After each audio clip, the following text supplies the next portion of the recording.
In 2022, Hayden Anadonia, better known as Ethel Cain, left her mark on the singer-songwriter scene with the monumental Preacher's Daughter, a record driven by its poignant explorations of poverty and vices in the Deep South.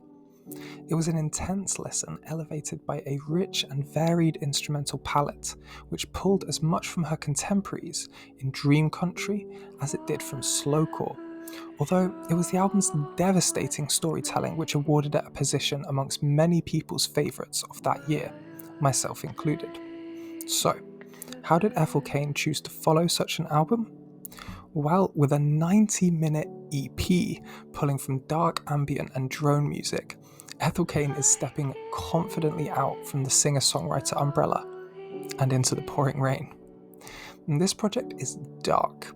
The shimmering synths and gothic Americana guitars are notably absent, and the colourful songwriting takes a backseat to the repetitive waves of depressing piano, droning noise, and the only occasional synth accents.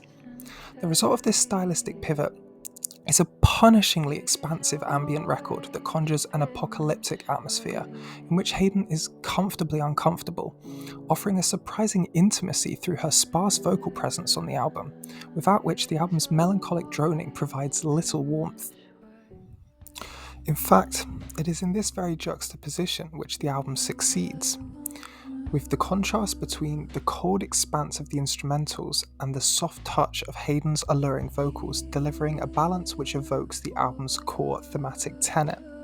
Her lyrics touch on many of the same themes which characterize Preacher's Daughter. The same rural poverty and desperation backdrops the search for pleasure which runs central to the record, with the different characters in Hayden's life and background looking for that elusive feeling in many different places, whether it be found in drugs, exercise, masturbation, in relationships, or in God. And this bright flash of divine pleasure is alluded to more than it is represented in the music, a climax beyond the current moment. The means by which it's achieved may be the very thing that restricts it to just a moment, before that shuddering weight of the world returns to obscure that path.